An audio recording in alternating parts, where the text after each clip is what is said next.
In the glittering ballrooms of Regency England, Duke Damien Ashford possessed everything society coveted: wealth beyond measure, lineage traced to William the Conqueror, and beauty that made debutantes swoon.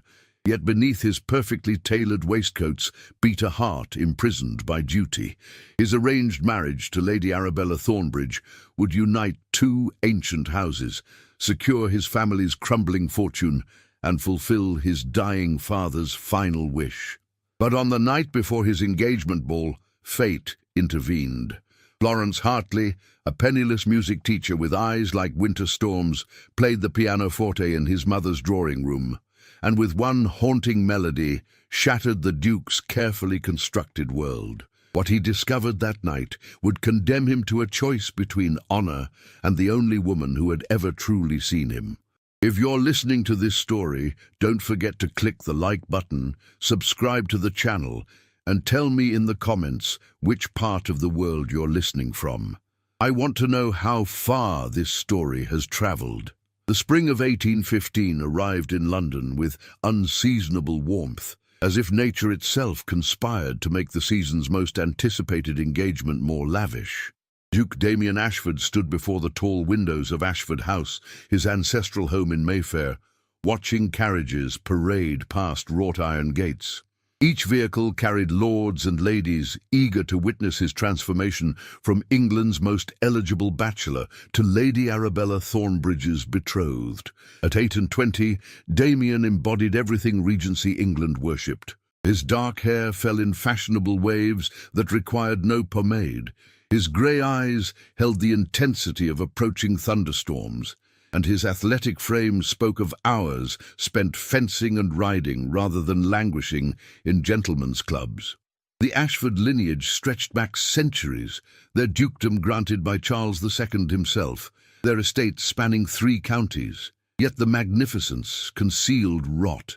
His father, the late Duke, had gambled away half their fortune in foolish investments and cards. When consumption finally claimed him 6 months prior, Damien inherited not just the title, but crushing debts that threatened to devour everything.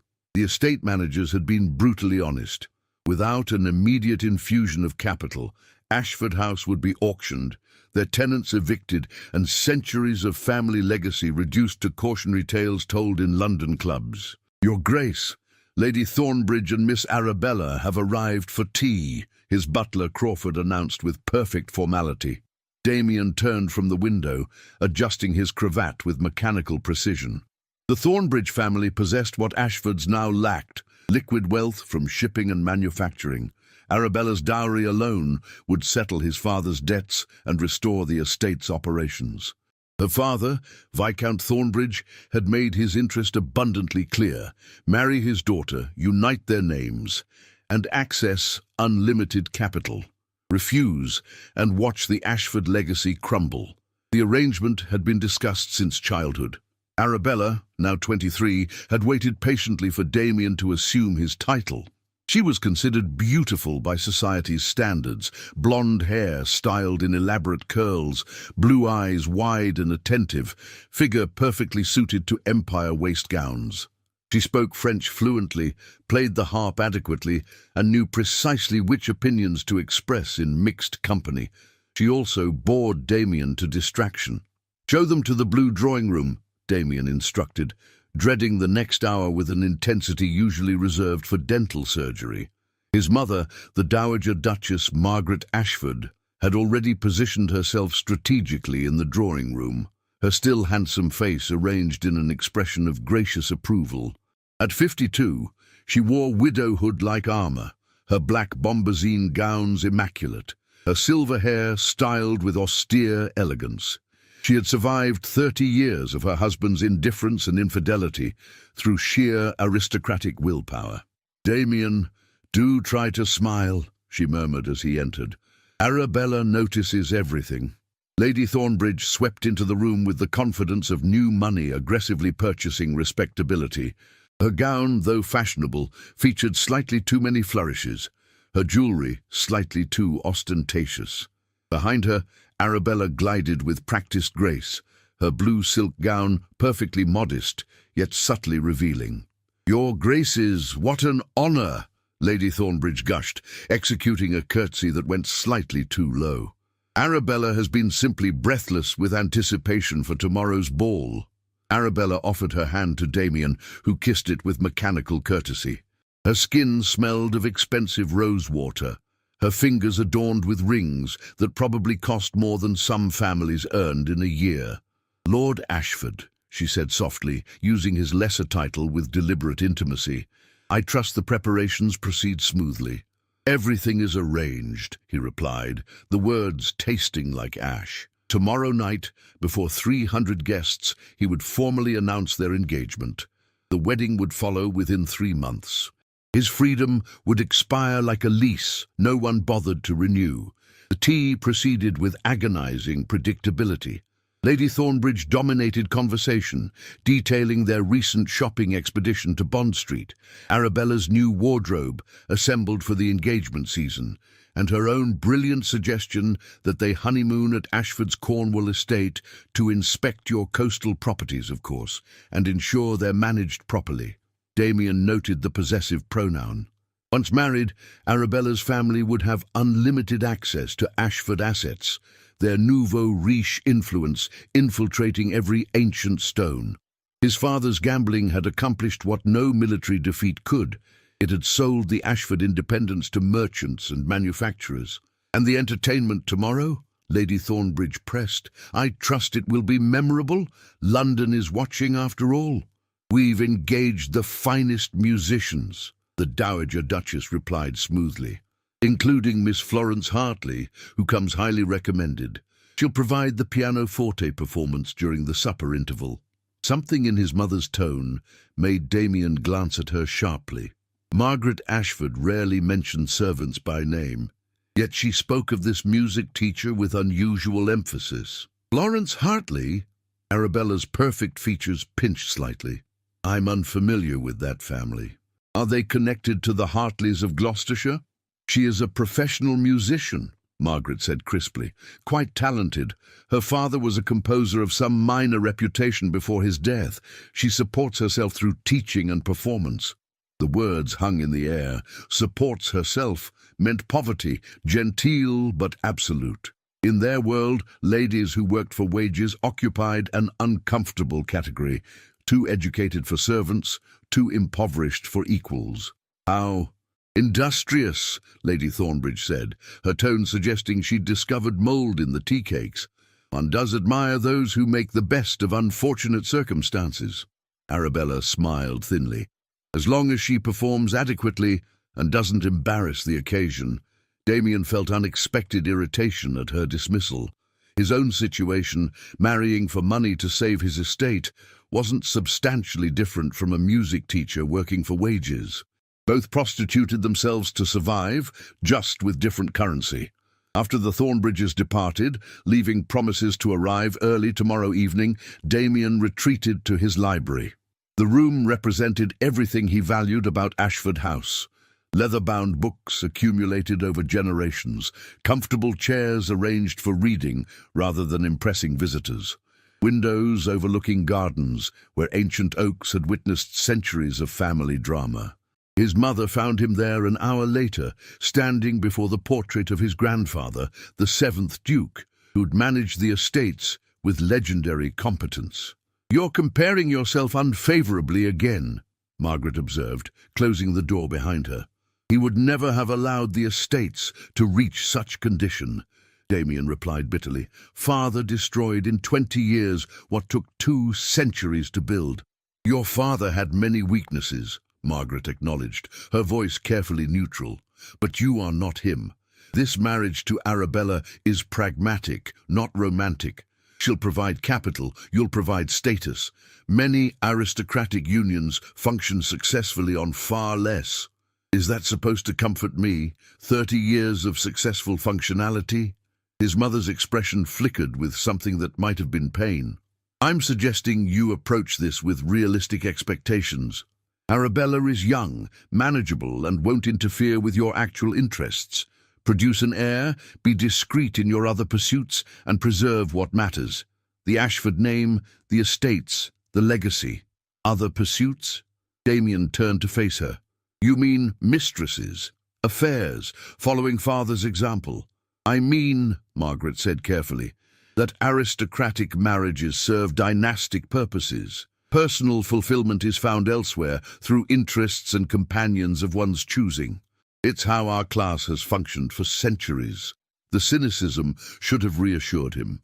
Instead, it highlighted the cage closing around his life. He was 28 years old, inheriting a half-ruined dukedom, about to marry a woman he didn't love, expected to produce heirs while finding fulfillment through discreet adultery. Tomorrow will proceed smoothly, Margaret continued, moving toward the door. Arabella will look beautiful, society will applaud, and the Ashford future will be secured. That's what matters. After she left, Damien poured whiskey from his grandfather's crystal decanter and drank directly from the glass, abandoning aristocratic propriety. Tomorrow night, 300 people would celebrate his gilded imprisonment. He'd smile, dance with Arabella, announce their engagement, and seal his fate. He just wished he could muster enthusiasm beyond grim resignation. The next morning arrived with crystalline sunshine, as if God himself approved of the Ashford-Thornbridge alliance. The house transformed under the servants' coordinated assault, crystal chandeliers polished until they blazed, ballroom floor waxed to dangerous smoothness, flowers arranged in massive displays that perfumed entire wings. The kitchen produced enough food to feed half of London. Roasted meats, elaborate pastries, ices molded into architectural wonders, champagne chilled in imported ice. By afternoon, Damien retreated to his chambers, unable to watch the preparations without feeling increasingly trapped. His valet, Peters, laid out the formal attire with reverent care. Black evening coat cut to perfection, white waistcoat embroidered with silver thread, breeches that required assistance to properly fasten, shoes polished to mirror brightness. "You'll be the most distinguished gentleman present, Your Grace," Peters offered encouragingly. "The most expensively dressed prisoner," Damien muttered, but allowed himself to be transformed into society's ideal aristocrat. By 7 o'clock, the first guests began arriving. Damien positioned himself in the receiving line beside his mother, greeting lords and ladies whose names blurred together. They all said variations of the same thing. "Congratulations. What a fortunate match. Lady Arabella is charming. The union will be magnificent." None mentioned that the Thornbridges had essentially purchased a duke. Arabella arrived precisely on time, her entrance calculated for maximum impact. Her gown was stunning, white silk embroidered with gold thread, sapphires at her throat matching her eyes, blonde hair arranged in elaborate curls adorned with flowers. She looked every inch the future duchess, her beauty carefully cultivated, her smile perfectly calibrated. "You look magnificent," Damien said, because it was true and expected. "As do you," she replied, tucking her hand possessively through his arm. "Everyone will envy us." The ballroom filled rapidly. 300 guests represented the cream of London society, titles dating back to medieval times, fortunes both inherited and recently acquired, power brokers who controlled parliament and commerce. The Ashford-Thornbridge engagement represented exactly the kind of strategic alliance that maintained England's social order. Old prestige merging with new money, both sides benefiting, the arrangement blessed by mutual necessity. Damien danced the opening set with Arabella, her steps technically perfect but somehow mechanical. She smiled at all the right moments, laughed at his dutiful attempts at conversation, and made certain everyone observed how well matched they appeared. She discussed their honeymoon plans, her ideas for redecorating Ashford House's guest wing, and her mother's suggestion that they host a summer house party to introduce her properly to the family's social circle. "You're being unusually quiet," Arabella observed as the dance concluded. "Surely you're not nervous about the announcement. Everything is proceeding perfectly." "Just reflecting on the significance of the occasion," Damien replied diplomatically. Her eyes narrowed slightly, reading his tone with unexpected perceptiveness. "You do understand this marriage benefits your family enormously. Without our capital, the Ashford estates would be auctioned within the year. My father could have purchased a dozen titles with my dowry, but he chose your family out of respect for your lineage. The least you could do is appear grateful." The words, though quietly spoken, carried acid truth. She understood perfectly the power dynamics of their engagement. He wasn't choosing her. He was surrendering to financial reality, and she resented his lack of enthusiasm for the rescue she represented. "You're absolutely correct," Damien said carefully. "Forgive my pensive mood. The responsibility of the moment weighs heavily." Arabella's expression softened slightly, accepting his deflection. "We'll do very well together," she said with renewed confidence. "You'll see. Now go attend to your other guests.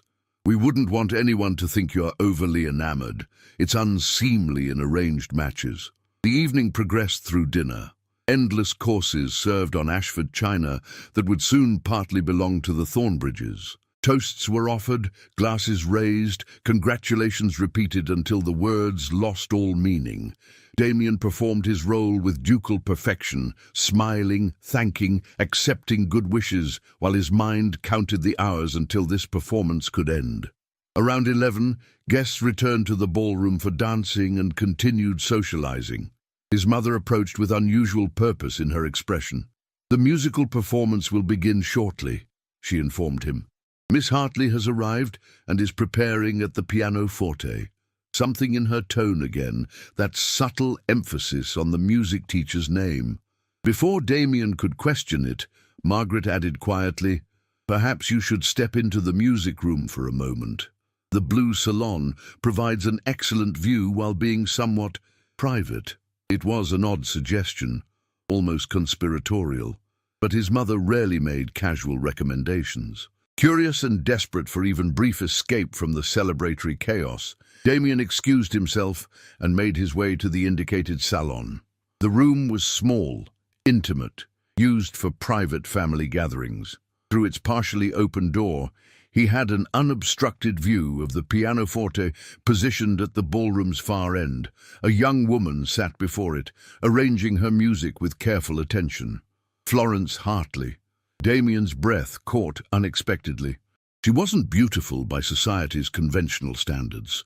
Florence Hartley possessed none of Arabella's cultivated perfection. Her dark hair, pulled back in a simple arrangement, lacked elaborate styling. Her dress, though clean and well-maintained, was clearly several years old, its green fabric chosen for durability rather than fashion. She wore no jewelry, carried no affectation of status, but her face held something that struck Damien like physical force, intensity, intelligence, and a haunting sadness that spoke of losses survived rather than tragedies merely endured. Her features were strong rather than delicate. Prominent cheekbones, expressive mouth, eyes that even at this distance radiated unusual color, grey-blue like winter seas. Her figure, though concealed by the modest dress, suggested natural grace rather than corseted sculpture. She was perhaps 25, though her expression carried older wisdom.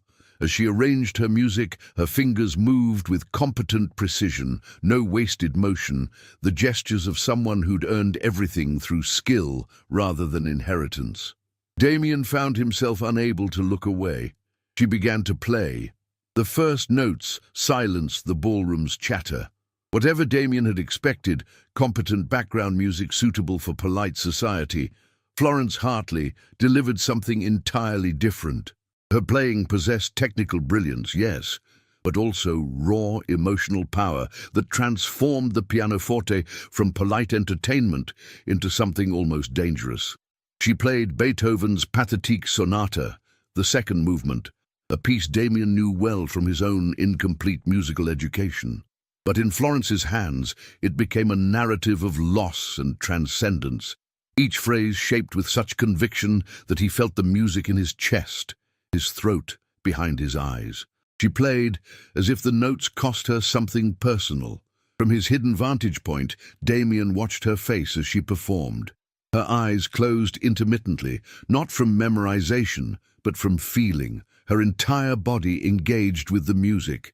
This wasn't a hired musician fulfilling a contract. This was an artist sharing something sacred, regardless of whether her audience deserved it. The ballroom had gone absolutely quiet. 300 sophisticated Londoners, accustomed to dismissing background entertainment, stood transfixed. Even Arabella, visible near the ballroom center, had stopped her conversation to listen, her expression uncertain, as if the music disturbed something she preferred to keep buried. The second movement concluded, its final notes hanging in the air like grief too beautiful to release. The silence stretched for a heartbeat. Two, before applause erupted, genuine, awed, the response reserved for exceptional artistry.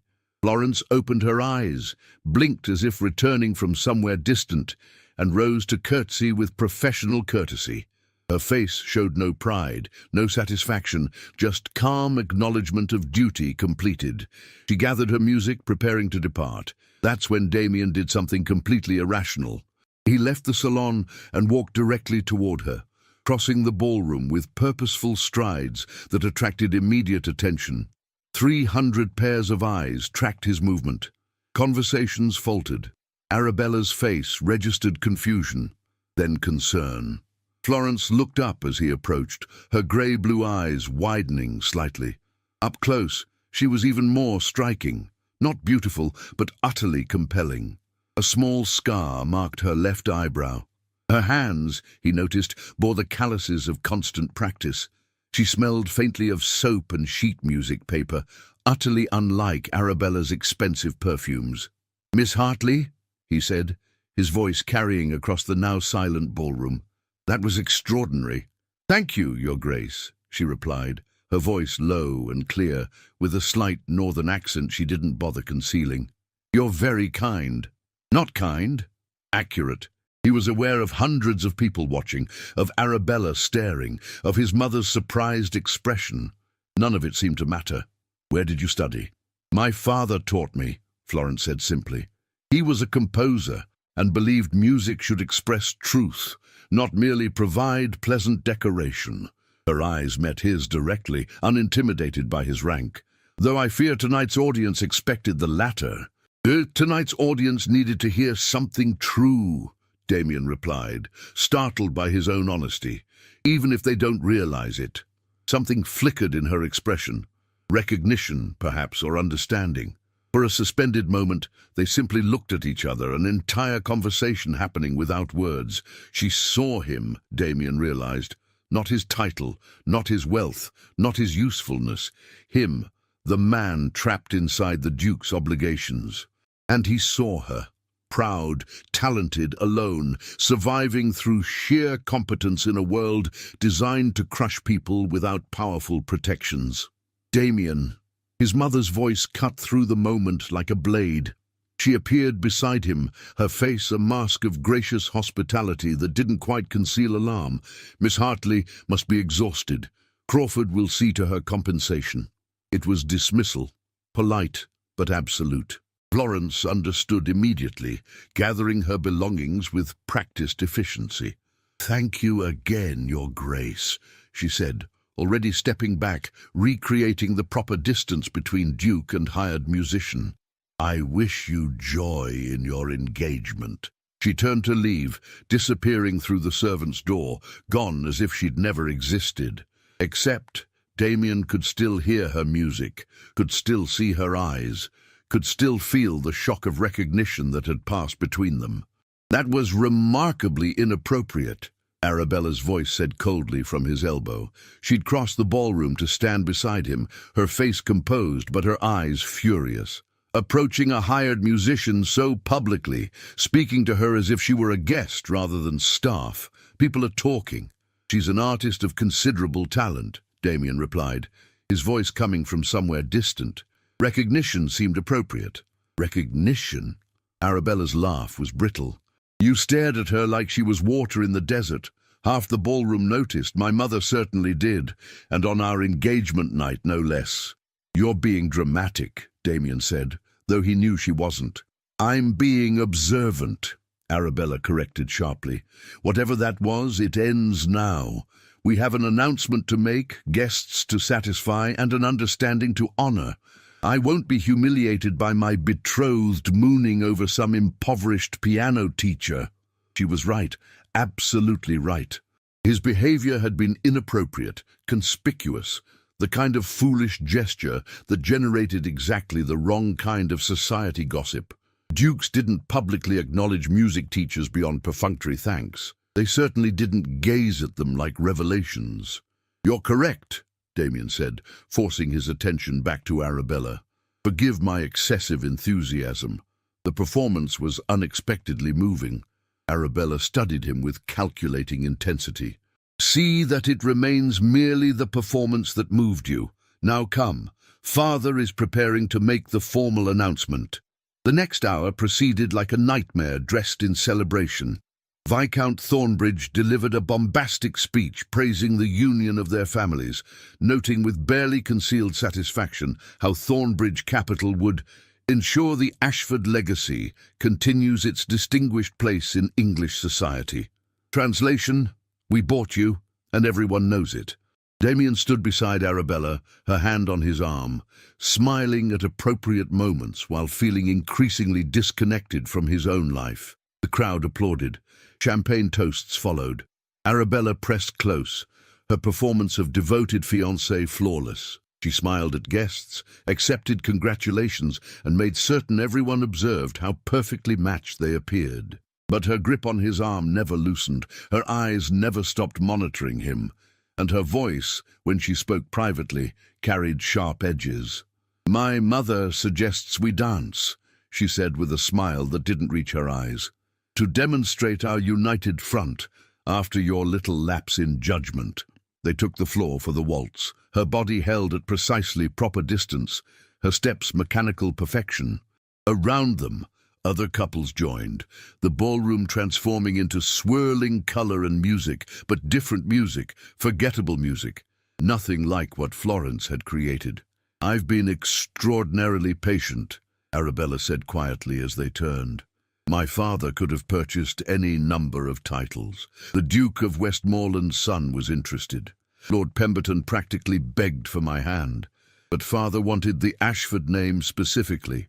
Old, distinguished, unimpeachable. And I agreed because you seemed acceptable." "Acceptable," Damien repeated. "Attractive enough, not overtly stupid, unlikely to be actively cruel." Her catalogue of his virtues felt like an inventory. "I don't expect love, Damien. I'm not a foolish girl with romantic delusions. But I do expect respect, fidelity before the wedding, and absolute discretion afterward. What I saw tonight, that public display, violates all three." "I acknowledged exceptional musicianship," Damien said carefully. "Nothing more. You looked at her like she mattered." Arabella's voice dropped even lower, "like she was real in ways I'm not. Don't think I missed it, and don't think I'll tolerate it. We have a bargain, my money for your title. Honor it, or my father will ensure the Ashford estates are sold piecemeal to the highest bidders before your wedding." It wasn't a threat. It was a statement of power. The Thornbridges controlled Ashford finances now, their capital already injected into estate operations. One word from Viscount Thornbridge and everything would collapse. Damien was trapped, and Arabella knew it. The dance ended. More congratulations followed, more champagne, more toasts, more performance of aristocratic celebration. Damien smiled, thanked, accepted good wishes, while his mind replayed those few moments at the pianoforte, Florence's music, her eyes, the recognition that had passed between them. Around 2 in the morning, guests finally began departing. The Thornbridges left last, Arabella pausing in the doorway to speak privately. 3 months until the wedding," she said, her face arranged in the smile of a satisfied bride-to-be, her voice pitched for his ears alone. "I suggest you use that time to reconcile yourself to reality. Whatever fantasies that music teacher inspired, they end now. You belong to me, Damien. The contracts are signed, the announcement made public, and the capital transferred. The only question is whether you'll approach our marriage with grace or resentment." She swept out before he could respond, leaving him standing in the foyer of Ashford House, his ancestral home that now felt like a prison. His mother appeared beside him, her face drawn with exhaustion. "That was monumentally foolish," she said without preamble. "I know. Florence Hartley is a music teacher of no family, no fortune, no protection. You are a duke engaged to Lady Arabella Thornbridge. Whatever you thought you saw tonight—" "I saw someone real," Damien interrupted quietly. "Perhaps for the first time in years." Margaret was silent for a long moment. "Reality," she finally said, "is the engagement you just announced, the debts you must pay, and the responsibilities you inherited. Miss Hartley, no matter how talented or compelling, is a fantasy you cannot afford." She was right. Everyone was right. His duty was clear, his path determined, his freedom already sold. So why did Florence Hartley's eyes haunt him like a promise he'd never been offered? Damien spent the following 3 days in carefully cultivated misery. Arabella visited daily, each encounter a performance of dutiful engagement. She discussed wedding preparations, redecorating plans for Ashford House, and her expectations for his behavior with the meticulous precision of a general planning conquest. He nodded, agreed, and felt increasingly like furniture in his own life. The nights were worse. Sleep came sporadically, interrupted by dreams of grey-blue eyes and music that spoke truths he couldn't name. He told himself it was madness, that Florence Hartley represented nothing more than momentary fascination born from desperation. A drowning man would grasp any branch, and he was certainly drowning. On the 4th morning, salvation arrived in an unexpected form. A letter from Aunt Beatrice, his mother announced at breakfast, her tone carefully neutral. "She's taken ill at her London residence and requests your immediate presence." Damien looked up sharply.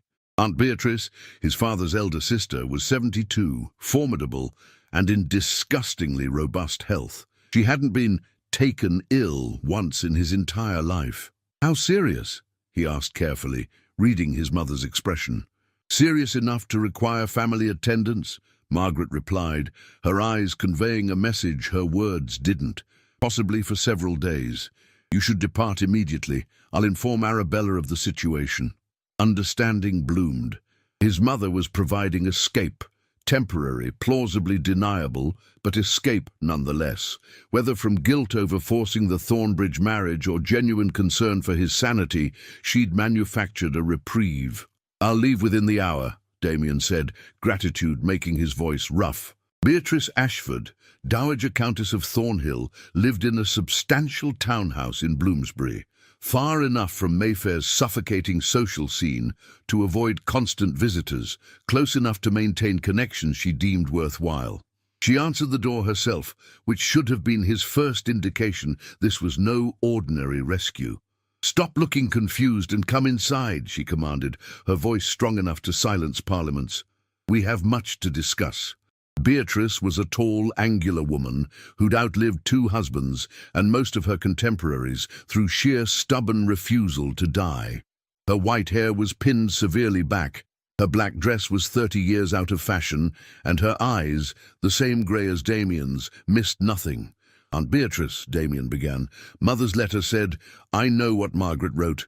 It was fiction designed to extract you from an intolerable situation."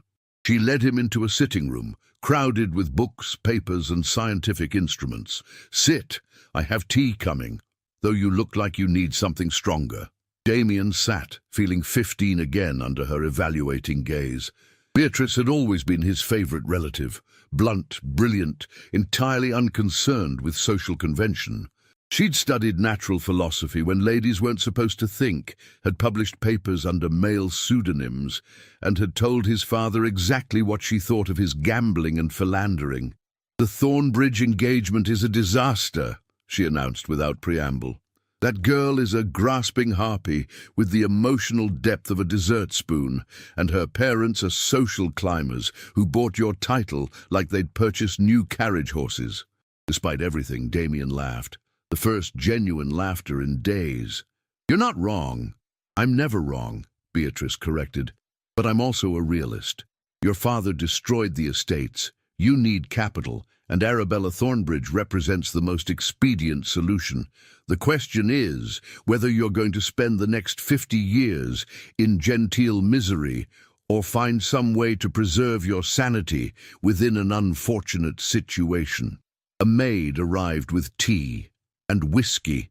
Beatrice poured both with generous hands. I hear you made quite an impression at your engagement ball, she continued, her eyes sharp with interest. Publicly approaching a music teacher, staring at her like revelation, causing your bride-to-be considerable distress. Society gossip travels quickly, Damien muttered. Society gossip is my primary entertainment at 72, Beatrice replied tartly. But this interested me because Lady Thornbury, who attended, described the musician as quite ordinary but apparently mesmerizing to your nephew, which means she wasn't ordinary at all, and you scared them by noticing. Damien drank whiskey instead of responding. What was her name? Beatrice pressed. Florence Hartley. Saying it aloud felt dangerous. Hartley. Hartley. Beatrice frowned, then brightened. Richard Hartley's daughter? The composer? Damien looked up, surprised. You knew him? Slightly. He was a genius, poor fellow, brilliant composer who died in poverty because his work was too innovative for popular taste. He had a daughter he was training, determined she'd have his talent without his commercial foolishness. Beatrice studied Damien intently. Is she genuinely talented, or were you simply desperate for anything different from Arabella's manufactured perfection? She played Beethoven's Pathétique, Damien said quietly, and made 300 sophisticated Londoners stop talking to listen. It was extraordinary. And she herself? Intelligent, self-possessed, unconcerned with my title, real in ways I haven't encountered in years. He met his aunt's gaze. None of which matters. I'm engaged to Arabella, the contracts are signed, and indulging in fantasies about inappropriate women is both foolish and futile. Fantasies, Beatrice repeated thoughtfully. Tell me, Damien, when did you last have a genuine conversation with someone? Not society performance, not strategic discussion, but actual human exchange. The question struck painfully close. I don't know. Neither do I, Beatrice said with satisfaction. Which is why you're staying here for the next month. Aunt Beatrice, don't argue. I've already informed Margaret, who will inform the grasping Thornbridges that you're attending your ailing aunt. They can hardly object without appearing callous. Besides, the wedding isn't for 3 months. You have time. Time for what? Damien asked warily. To remember you're a human being, not just a title and a financial obligation. She stood, moving to the window overlooking her small garden. I host salons here twice weekly, scholars, artists, writers, scientists, people who actually think rather than merely perform. You'll attend, you'll engage in genuine conversation, and you'll be reminded that life exists beyond ballrooms and financial negotiations. That sounds like torture, Damien said, but without conviction. That sounds like the minimum requirement for survival, Beatrice corrected. Now, my next gathering is tomorrow evening. Dress comfortably. These people don't care about your title. They'll judge you entirely on your capacity for intelligent discussion. It's terrifying and liberating in equal measure. Damien spent that night in Beatrice's comfortable guest room, sleeping more soundly than he had in weeks. The house was quiet, intellectual, free from the suffocating expectations that haunted Ashford House. No servants hovering, no social performance required, no Arabella arriving to catalogue his failings. The next evening arrived with unseasonable rain, London's streets transforming into rivers of mud and refuse. Damien dressed as instructed, comfortable jacket, simple waistcoat, no aristocratic flourishes. Beatrice nodded approval. Much better. You look human, rather than decorative. Her guests began arriving around 8. A collection of individuals who would never be admitted to Mayfair ballrooms, a Scottish doctor who'd pioneered surgical techniques, a female mathematician who'd solved problems that baffled male colleagues, a journalist who wrote scandalous exposés about factory conditions. a portrait painter whose work captured psychological truth rather than flattering lies. And, Beatrice mentioned casually as the final guest arrived, a young music teacher who sometimes joined them. Florence Hartley stood in the doorway, water dripping from her simple cloak, her dark hair curling from humidity. She looked exhausted and beautiful and utterly startled to see him. "Your Grace," she said, her voice carefully neutral. "Miss Hartley," Damien replied, his heart accelerating irrationally. "Ah, excellent," Beatrice said with suspicious innocence. "You've met. Florence, be useful and introduce the Duke to everyone. He's been trapped in aristocratic society so long, he's forgotten how civilized people behave." Florence's grey-blue eyes met his with something between amusement and concern. "That sounds like a significant undertaking." "I'm a quick study," Damien managed. "Then let's test that theory." She removed her wet cloak, revealing the same green dress from the engagement ball, clearly her only presentable garment. But in Beatrice's sitting room, surrounded by people who valued ideas over appearances, it didn't matter. She introduced him with economical grace. Dr. Malcolm, whose theories on infection prevention were revolutionizing military medicine. Miss Thornton, who'd calculated astronomical predictions that embarrassed the Royal Society. Mr. Garrett, whose articles had forced Parliament to investigate child labour. Mrs. Delacroix, whose portraits hung in private collections because they were too psychologically honest for public display. They discussed surgery, mathematics, social reform, artistic philosophy, subjects Damien had studied at Cambridge but never seriously discussed. These people argued passionately, interrupted each other, laughed at ideas they found absurd, and treated knowledge like a living thing to be wrestled with rather than politely displayed. Florence participated with quiet confidence, her insights about musical theory connecting to Miss Thornton's mathematical patterns, her questions about Dr. Malcolm's sterilization techniques thoughtful rather than decorative. She'd clearly earned her place in this group through intelligence, not charity. Round midnight, most guests departed. Florence lingered, helping Beatrice organize papers and books with the familiarity of frequent attendance. "How long have you been coming here?" Damien asked, carrying a tray of empty glasses to the kitchen. 2 years, Florence replied, shelving books with practiced efficiency. "Lady Thornhill attended one of my recitals and invited me the next week. She said any woman who could make men cry with Chopin's nocturnes deserved intellectual conversation." "An accurate assessment," Beatrice called from the other room. Florence smiled, the first genuine smile Damien had seen from her. It transformed her face, softening the intensity, revealing unexpected warmth. "Your aunt is extraordinary," she said quietly. "This house is the only place I can discuss ideas without pretending to be less intelligent than I am. In teaching positions, I must be competent but not threatening. Here, I can simply be myself." "I understand that feeling," Damien said. As a duke, he was expected to have opinions but not challenge convention, to appear educated but not intellectual, to perform aristocratic superiority while demonstrating comfortable mediocrity. Florence studied him with those disconcertingly direct eyes. "Do you? Forgive my impertinence, Your Grace, but you're a duke engaged to a viscount's wealthy daughter. Your challenges seem different from those facing hired musicians." "You're right," he acknowledged. "My cage is gilded. But it's still a cage." Something shifted in her expression, not sympathy exactly, but recognition. "The engagement ball," she said carefully. "I hope my performance didn't cause difficulties." "Your performance was extraordinary," Damien said firmly. "Any difficulties arose from my inappropriate response, not your artistry." Lady Thornbridge looked displeased. "Lady Thornbridge is frequently displeased." Florence almost smiled again. "I shouldn't speak of your bride-to-be. Neither should I, apparently, but it hasn't stopped anyone else." The bitterness surprised him with its intensity. They stood in Beatrice's kitchen, rain drumming against windows, the house quiet around them. Florence should leave. Propriety demanded it. Social distance required it. But neither of them moved. "Why did you approach me?" she asked suddenly. "At the ball." You could have simply listened, applauded politely, and forgotten me. Instead, you crossed the entire ballroom in front of 300 people. Why? Damien considered lying, offering some ducal excuse, but Florence's eyes demanded honesty. Because for 5 minutes while you played, I felt something real, he said quietly.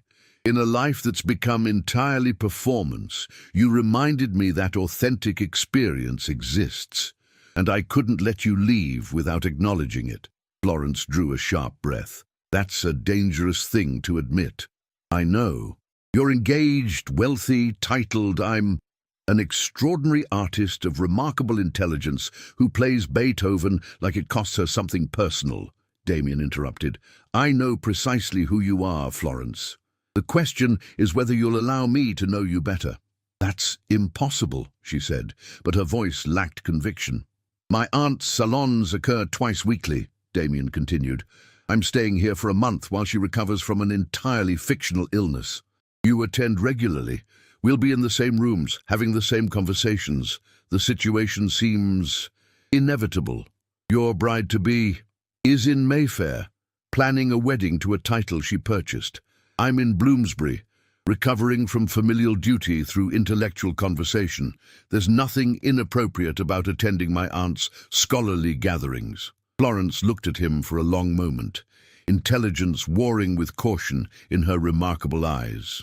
Nothing inappropriate, she repeated slowly, except that we're standing in a kitchen at midnight, discussing impossibilities, while you look at me like I'm water in the desert. Your fiancée was correct about that observation, at least. She told you what she said.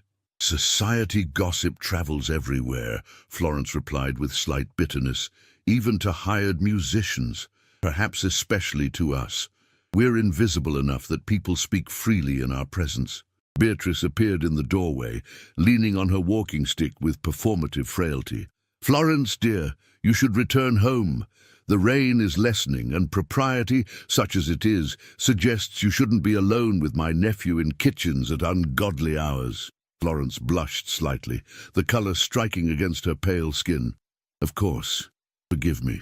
She gathered her cloak, now mostly dry, and prepared to depart. At the door, she paused, looking back at Damien. I'll be at the next salon, she said carefully, to discuss ideas, attend lectures, and enjoy Lady Thornhill's extraordinary hospitality. Nothing more. Of course, Damien agreed. Nothing more, but they both knew it was a lie. The following 3 weeks developed a pattern that felt both inevitable and dangerous. Twice weekly, Beatrice's salon gathered. Twice weekly, Florence attended.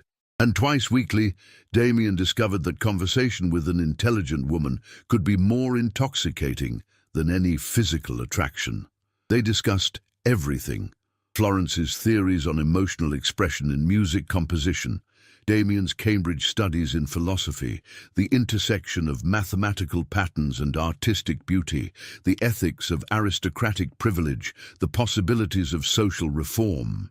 They argued passionately about romantic versus classical composition, laughed over shared observations about society's absurdities, and fell into companionable silences that felt more intimate than speeches.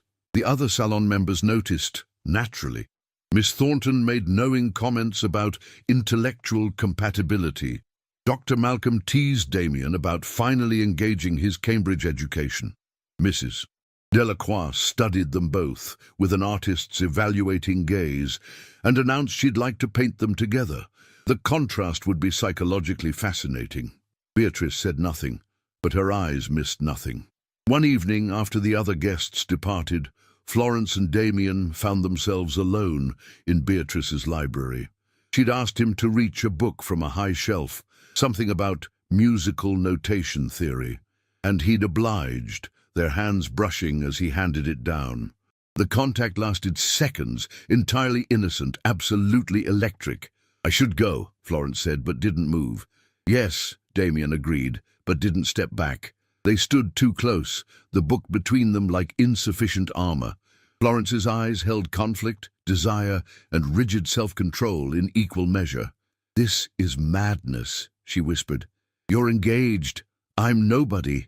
Even friendship between us is inappropriate, and this feels like considerably more than friendship. It is, Damien admitted. Has been since the engagement ball. You don't know me, Florence protested weakly. You know 3 weeks of conversation and 1 musical performance. I know you play Beethoven like prayer, Damien countered quietly.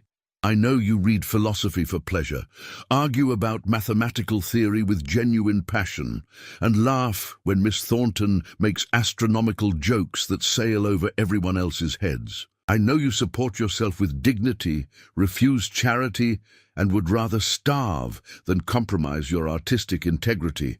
I know when you're tired, you rub your left temple. When you're thinking, you tap your fingers in rhythm. And when I enter a room, your eyes find me before anyone else's. Florence's breath caught. You've been watching me. Constantly, Damien said, just as you've been watching me. She couldn't deny it. The mutual awareness had become impossible to ignore.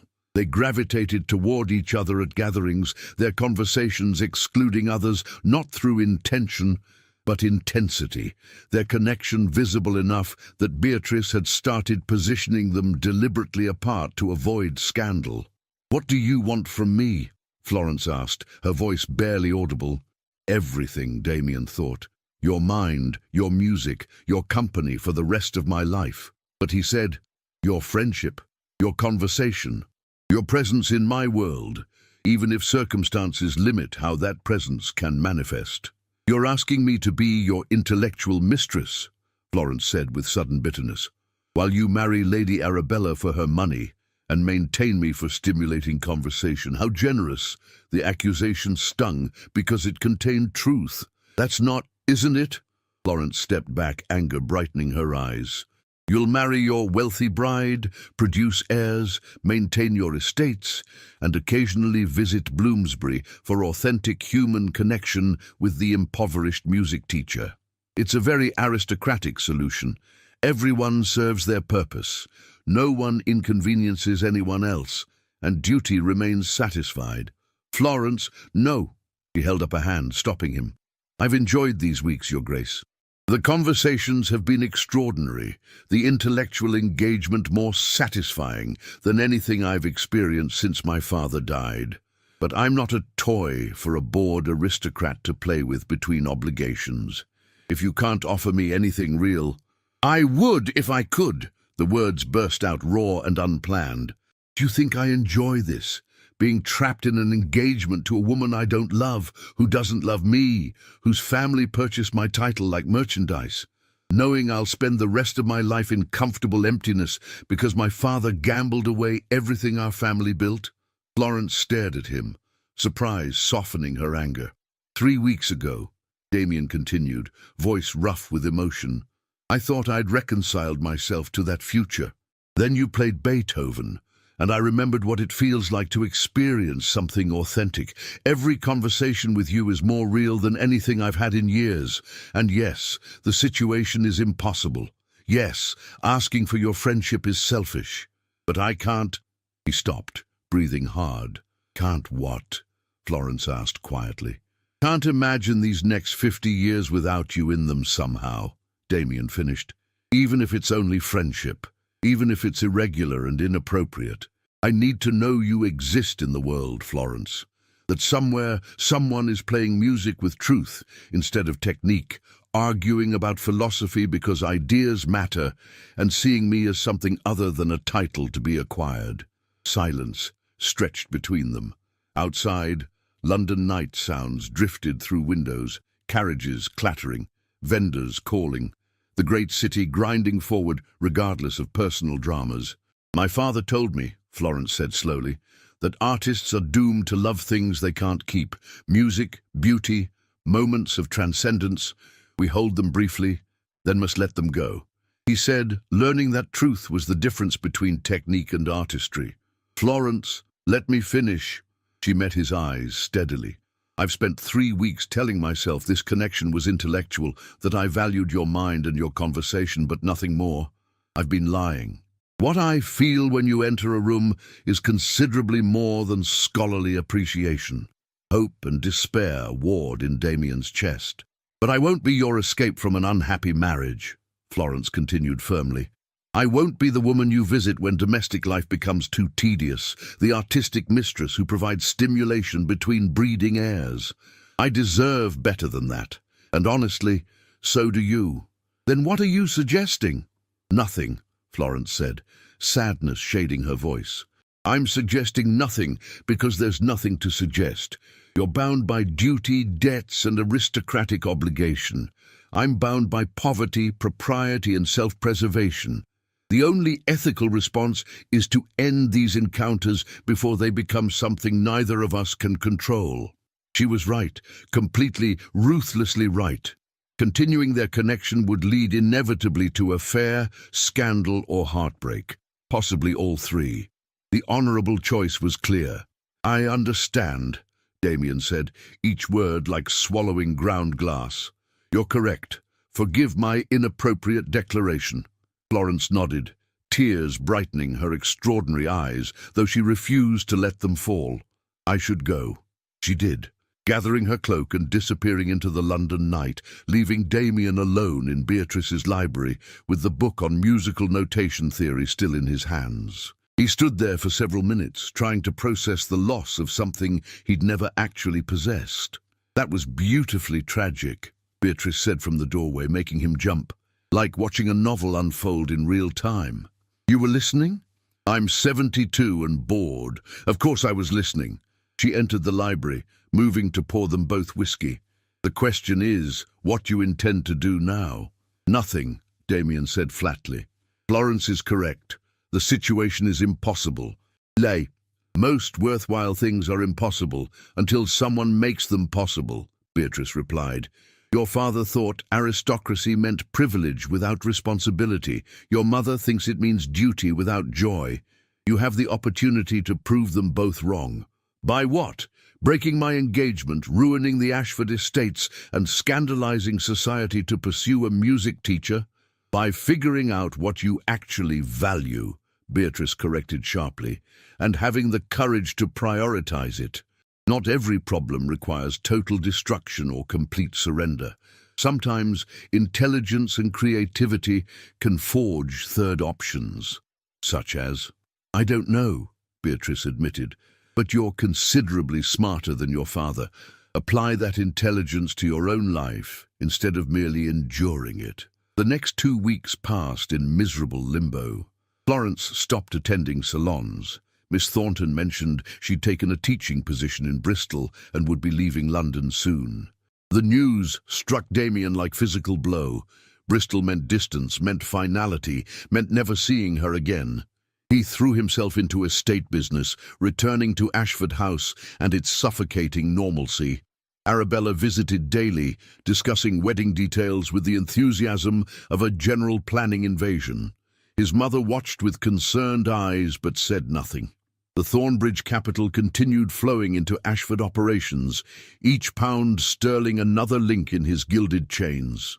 1 month before the wedding, Beatrice sent an urgent summons. He found her in her sitting room, looking unusually serious. Florence Hartley has withdrawn from the Bristol position, she announced without preamble. Damien's heart lurched. Why? Because I offered her an alternative. Beatrice's eyes glinted with something between mischief and determination. I'm establishing a music academy, serious instruction for talented students regardless of their financial circumstances. Florence would serve as director with full autonomy over curriculum and operations. The position includes housing, salary, and artistic freedom. Aunt Beatrice, before you protest, she continued, this is entirely legitimate. I've been considering the project for years, and Florence Hartley is genuinely the best candidate. Her father's pedagogical methods were brilliant, and she's both talented and principled.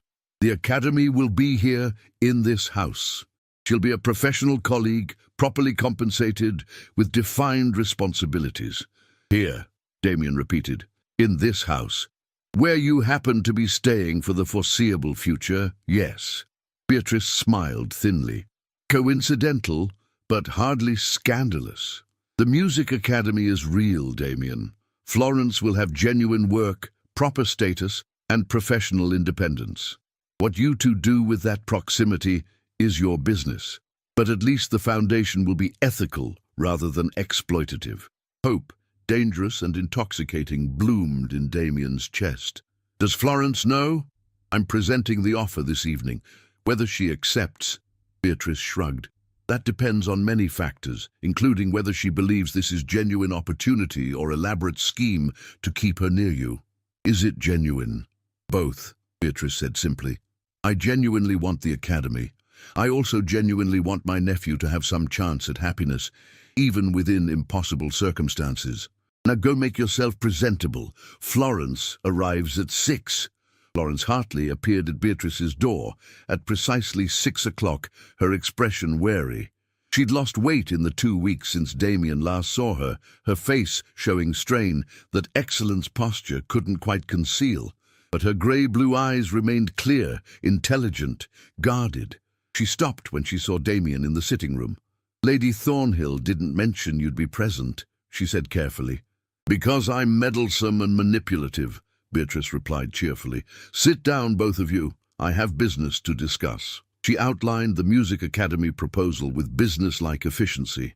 Dedicated space, operating budget, Sally compensation, curriculum autonomy, housing included. Florence listened with increasing astonishment. This is extraordinarily generous, she said slowly, but I must understand. Why me? There are established musicians with greater reputations. Who are male, mediocre, and convinced of their own brilliance, Beatrice interrupted. I want someone who actually understands pedagogy, who values students' development over their own ego, and who shares my belief that talent exists independent of financial circumstances. Your father's methods were revolutionary, Florence. This academy could implement them properly. My father died penniless, Florence said quietly, because his revolutionary methods were commercially unmarketable. Your father died penniless because he tried to support himself through composition, Beatrice corrected. Teaching is different. The middle class is expanding, desperate for cultural legitimacy, and willing to pay for quality music instruction. This academy could be profitable and pedagogically innovative, but only with the right director. Florence looked torn between hope and suspicion. Her eyes flicked to Damien, then away. Would the Duke be involved? She asked with careful neutrality. I'm staying here temporarily, Damien said, answering the real question. Whether our paths cross would be organic, not engineered. Organic, Florence repeated, disbelief shading her tone. In the same house, with the same benefactress, while you count down weeks until marrying another woman. That sounds remarkably engineered. It does, Damien acknowledged, because my aunt is the least subtle person in England. But the academy opportunity is genuine, Florence. Whether you accept shouldn't depend on my presence. Shouldn't it? Florence looked directly at him. If I accept, we'll encounter each other constantly. Conversations will happen, connections will deepen, and we'll be right back where we were 2 weeks ago, wanting things we can't have, hurting each other through proximity. Perhaps, Damien admitted. Or perhaps we'll figure out how to be friends, colleagues, and people who care about each other without destroying everything. Adults manage complex relationships constantly. Most adults, Florence countered, aren't dukes engaged to wealthy viscounts' daughters while entertaining feelings for impoverished music teachers. True, Beatrice interjected. Most adults are considerably more boring. Now, Florence, I need your answer. The academy opens in 6 weeks, regardless of who directs it. I'd prefer it be you, but I won't manipulate you into accepting through guilt or obligation. Florence stood, moving to the window, her silhouette backlit by evening sun. Damien watched her think, watched her weigh options, watched her face cycle through emotions she'd normally conceal. She was breathtaking, not in Arabella's manufactured way, but in the unself-conscious intensity of someone genuinely wrestling with consequential choice. If I accept, she said slowly, not turning, we establish rules, clear boundaries, professional relationship only. Agreed, Damien said, though the word cost him. And when you marry, Florence continued, her voice hardening slightly, I'll offer congratulations with perfect civility and continue directing the academy without awkwardness or resentment. Of course. And you'll visit your bride's home, produce your heirs, and build your aristocratic life without expecting me to be your intellectual escape. Florence, those are my terms.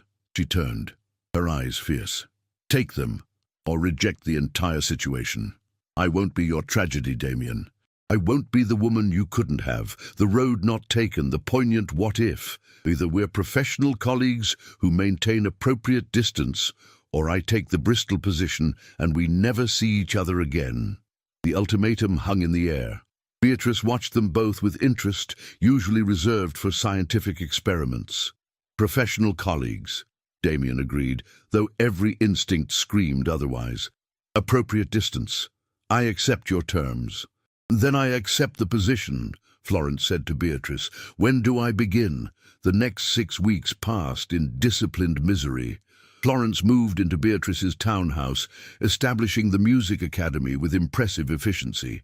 Students were recruited, talented children from middle-class families, hungry for quality instruction. Curriculum was designed, practice schedules established. The house filled with scales, sonatas, and the chaotic energy of young musicians discovering their capabilities. Damien and Florence encountered each other constantly, exactly as predicted. They maintained scrupulous propriety, polite greetings, brief conversations about mundane topics, careful physical distance. To external observers, they were merely acquaintances sharing a residence temporarily. To anyone paying attention, they were two people in exquisite agony. Damien watched Florence teach, her patience with struggling students revealing gentle humor he'd never witnessed in their earlier conversations. He heard her play late at night when she thought everyone asleep, her music raw and more emotional without audiences. He noticed she took tea with too much sugar when tired, that she loved thunderstorms, that she argued with herself while reviewing compositions. He learned her in fragments, each observation an exquisite torture. Florence, for her part, tried desperately to ignore him, but Damien was impossible to ignore.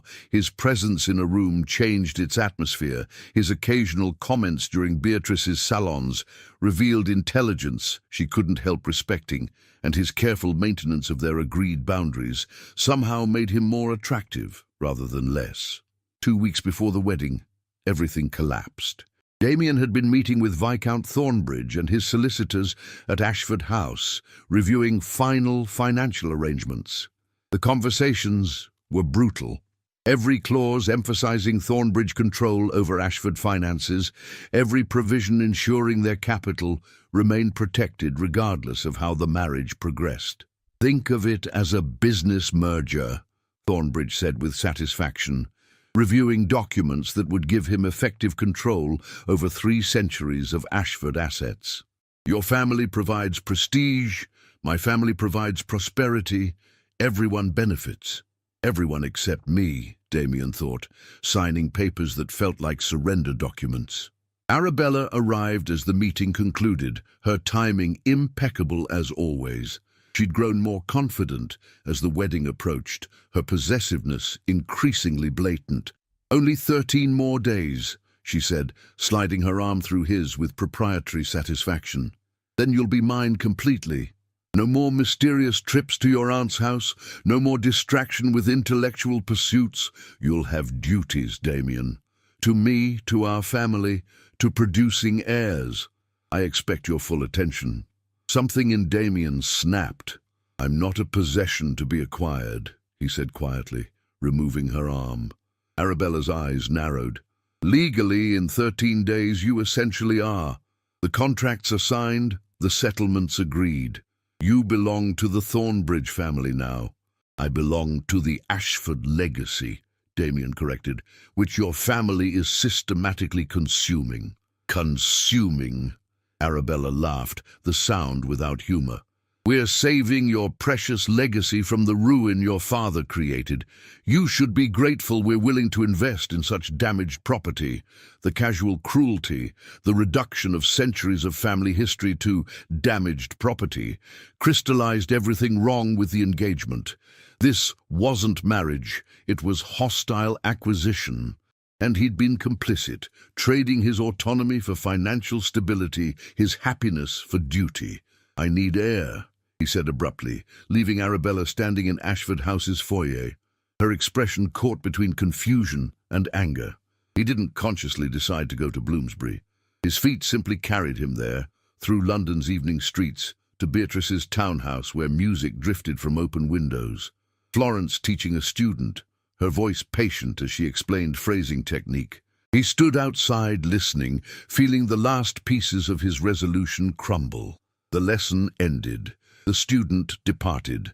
Damien entered through the back entrance, finding Florence alone in the music room, organizing sheet music with meticulous care. She looked up, surprise and concern flooding her face. "Damien, what? I can't do this," he said, the words pouring out. "I can't marry her. I can't spend 50 years in comfortable emptiness, producing heirs with a woman who views me as damaged property, pretending this is acceptable because it's dutiful." Florence set down the music carefully. "You're having pre-wedding nerves. It's normal." "It's not nerves." Damien crossed the room, stopping at the distance propriety demanded, though every instinct screamed to close it. "It's clarity. These past 6 weeks, watching you build something meaningful, seeing you teach with genuine passion, hearing you play when you think no one's listening, it's shown me what life could be, what I'm sacrificing for financial stability and aristocratic obligation." "Stop," Florence said, her voice strained. "Please stop.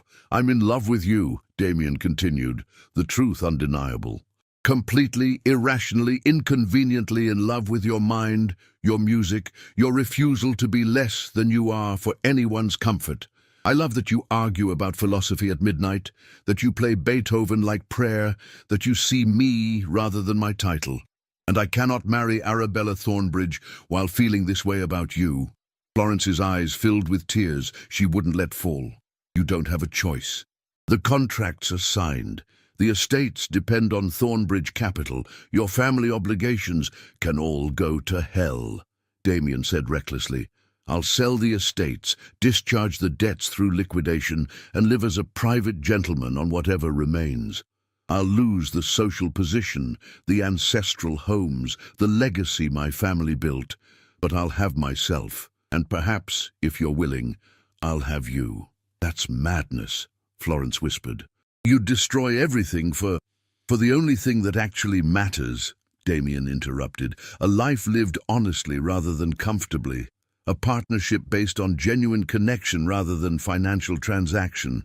The possibility of happiness instead of guaranteed emptiness."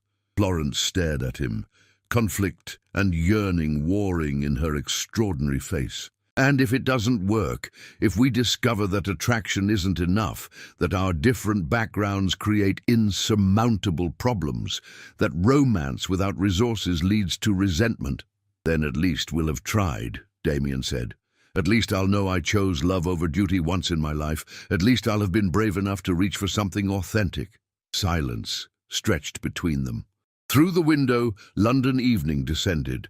Gas lamps flickering to life, the great city transitioning from day to night, indifferent to individual dramas. "If you do this," Florence said slowly, "there's no going back. The Thornbridges will be furious. Society will be scandalized. Your mother will be devastated. You'll lose standing, friendships, probably half your remaining fortune in legal battles. And for what? A music teacher with no connections, no dowry, no ability to restore what you're sacrificing." "For everything that actually matters," Damien repeated. "Florence, I'm not asking you to save me. I'm asking you to build a life with me. Unconventional, probably difficult, but genuine. Can you do that?" She looked at him for a long moment, and Damien saw his entire future balanced on her answer. Florence Hartley took a shaking breath, tears finally escaping to track down her cheeks. "Yes," she whispered. "God help us both. Yes." The next 13 days were catastrophic. Damien broke the engagement the following morning, arriving at the Thornbridge residence to face Arabella and her parents. The scene was explosive. Arabella's tears, her father's threats, her mother's hysterics. They raged about breach of contract, social humiliation, financial damages. Viscount Thornbridge promised legal destruction, social ruin, and complete withdrawal of all capital from Ashford operations. "You'll lose everything," he snarled. "The estates will be auctioned, your family name disgraced, your future obliterated. And for what? Some impoverished music teacher." "For my integrity," Damien replied quietly. "Something your money can't purchase." The legal battles began immediately. The Thornbridges sued for breach of contract, demanding ruinous compensation. Damien's solicitors worked frantically to protect what assets they could. The settlement, when finally reached, was devastating. Damien retained Ashford House and one small estate in Cornwall, but lost everything else. 3 centuries of accumulated property sold piecemeal to satisfy Thornbridge damages and his father's remaining debts. His mother wept when he told her. "Everything we were," Margaret said, her voice breaking, "everything your ancestors built, gone. For a music teacher you've known 3 months. For a woman I love," Damien corrected gently, "and a life I can live honestly. I'm sorry, Mother, but I couldn't breathe in that engagement." Margaret looked at him for a long moment, then surprised him by taking his hands. "Your father destroyed our estates through selfishness. You're destroying what remained through principle. I'm not sure which is more foolish, but at least yours has nobility." Society's reaction was savage. Invitations vanished, old friends suddenly became unavailable. His name became shorthand for aristocratic irresponsibility. The gossip was relentless. The Duke who abandoned duty for a penniless nobody, who threw away his heritage for inappropriate passion, who proved himself unworthy of his title through spectacular self-destruction. Through it all, Florence remained steady. She didn't gloat, didn't celebrate his sacrifice, didn't demand reassurance. She simply continued directing Beatrice's academy with quiet competence while Damien's world collapsed around him. When he questioned his decisions during the darkest moments, watching ancestral estates auctioned, facing his mother's grief, reading society's contempt, Florence would take his hand and say simply, "You chose freedom. That's never wrong." They married quietly in Beatrice's drawing room 6 months later, attended by the salon members and no one else from Damien's former social circle. Florence wore a simple dress she'd sewn herself, carried wildflowers from Beatrice's garden, and cried when Damien promised to love her not despite her poverty, but inclusive of all she was. "I'm getting the better end of this bargain," he whispered as they signed the register. "Demonstrably untrue," Florence replied, but she was smiling. They moved to Cornwall, to the small estate Damien had retained, a manor house overlooking the sea, with 30 acres and a handful of tenant families. It was minuscule compared to what he'd lost, but it was theirs, paid for completely, free from Thornbridge control or crushing debt. Florence established a music school in the manor's renovated stable block. Word spread quickly. The Duchess, who actually taught, whose methods produced remarkable results, whose academy accepted students based on talent rather than wealth. Within a year, they had 15 pupils. Within 3, 30. The school's reputation grew not through aristocratic connections, but genuine pedagogical excellence. Damien discovered he loved estate management when the estate was actually his, not inherited obligation, but chosen responsibility. He learned agriculture, improved tenant conditions, and wrote articles about rural development that respectable publications published under his name. Stripped of aristocratic pretension, his Cambridge education finally found practical application. They were poor by ducal standards, no London season, no grand house parties, no conspicuous consumption. But they had enough: comfortable home, meaningful work, intellectual companionship, and love that deepened rather than diminished with familiarity. 2 years after the wedding, Florence performed a recital in Bath. her first public performance since leaving London. Damien sat in the audience, watching her play Beethoven's Pathétique with the same emotional honesty that had first captivated him. The crowd was transported, her artistry undeniable. Afterward, as they walked through Bath streets toward their modest lodgings, Florence tucked her hand through his arm. "Do you ever regret it?" she asked quietly. "Losing so much?" Damien considered the question seriously. He'd lost estates, social position, wealth, his mother's initial respect, ancestral legacy, aristocratic privilege. The losses were real, sometimes still painful. "No," he said truthfully. "I regret my father's gambling created the situation. I regret I couldn't find a way to preserve more for future generations. But choosing you, choosing authenticity over comfortable emptiness? Never." Florence smiled, the expression lighting her entire face. "Good, because I'm fairly certain I'm pregnant, and it would be inconvenient if you started regretting everything now." Damien stopped walking, staring at her. "You're about 3 months along," Florence confirmed. "I wanted to be certain before mentioning it. Are you pleased?" He pulled her into his arms, kissing her with complete disregard for Bath's scandalized pedestrians. Extraordinarily pleased.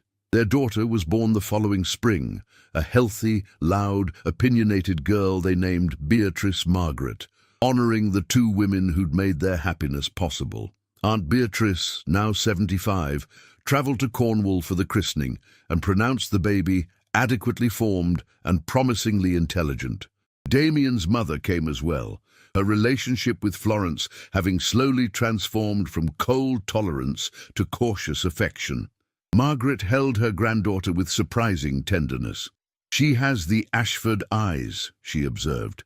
"And her mother's stubbornness," Damien added, making Florence laugh. "Then she'll do very well," Margaret said. "Better than we deserve, probably." 5 years after the broken engagement, Damien and Florence attended a concert in Plymouth. During the interval, they encountered Arabella Thornbridge, now Lady Pennington, having married a baron whose title satisfied her social ambitions, if not her heart. She looked older, harder, her beauty maintained through expensive cosmetics rather than genuine contentment. Her eyes flickered over Florence, with barely concealed contempt before fixing on Damien. "Duke Ashford," she said with cold formality. "How rustic you've become." "Lady Pennington," Damien replied with genuine courtesy. "Marriage suits you. I hope you're well." "Well enough," she said tightly. "My husband has extensive parliamentary connections, and we maintain 3 residences. My position in society is unassailable." "I'm glad to hear it." Arabella's composure cracked slightly. "You threw away everything for her," she said, nodding toward Florence. "The estates, the legacy, your family's honor. Was it worth it?" Florence tensed, but Damien squeezed her hand reassuringly before answering. "Absolutely," he said simply. "Every sacrifice, every loss, every consequence. I'd make the same choice tomorrow." Arabella stared at him, something like pain flickering behind her anger. "You're a fool." "Perhaps," Damien acknowledged, "but I'm a happy fool, which is more than many can claim." She swept away without responding, leaving them in the concert hall's foyer. "That was awkward," Florence observed. "That was necessary," Damien corrected. "She needed to see we don't regret choosing each other." "You think she's happy?" Florence asked quietly. Damien considered the question. "I think she's comfortable, respected, and secure, which is what she wanted. Whether that constitutes happiness is between her and her conscience." They returned to their seats as the second half began. Florence leaned against his shoulder, her hand in his, and Damien felt profound gratitude for the choice he'd made. He'd lost estates, but gained a home. Lost aristocratic privilege, but gained authentic partnership. Lost social position, but gained self-respect. He'd lost the life he was supposed to live and found the life he actually wanted. 10 years after their marriage, Damien published a treatise on agricultural reform that influenced parliamentary policy. Florence's academy expanded to 2 locations, training a generation of musicians in her father's revolutionary pedagogy. Their children, 3 by then, loud and creative and entirely unconventional, grew up understanding that worth came from character rather than birthright. On their 10th anniversary, they walked along the Cornish cliffs overlooking the sea that had witnessed their decade together. The wind was sharp, the sky brilliant with approaching sunset, the landscape wild and beautiful. "Do you remember the engagement ball?" Florence asked, her hair whipping around her face. "When you crossed the ballroom to speak to me? I remember thinking you were the most real person I'd encountered in years," Damien replied. "That your music had shown me what I was missing." "I was terrified," Florence admitted. "A duke approaching me publicly, looking at me like I mattered. I knew it was dangerous even then. The best things usually are." Florence turned to face him, her eyes still that remarkable grey blue, her face showing the marks of 35 years and a life fully lived. "I would have taken the Bristol position, you know. If you hadn't broken the engagement, I would have left London, never seen you again, and spent the rest of my life wondering what might have been." "I'm glad you didn't have to wonder," Damien said softly. "So am I." She kissed him, her lips cold from the wind, her body warm against his. "Thank you for being brave enough to choose this, to choose us." "Thank you," Damien replied, "for being worth choosing." They stood there as sunset painted the sky crimson and gold, the Duke who'd sacrificed everything for love, and the music teacher who'd given him something to sacrifice it for. Behind them, their children called from the manor house, demanding attention. Before them, the sea stretched endlessly, full of possibilities. They'd bloomed where they'd planted themselves, and the garden they'd grown was more beautiful than any they could have inherited. If you enjoyed this story of love, sacrifice, and choosing authenticity over comfort, don't forget to like this video and subscribe to the channel for more dramatic tales from history. Tell me in the comments, would you have had the courage to make Damien's choice? What would you sacrifice for true love? I read every comment and love hearing your thoughts. Until the next story, may you always have the courage to bloom where you choose to plant yourself.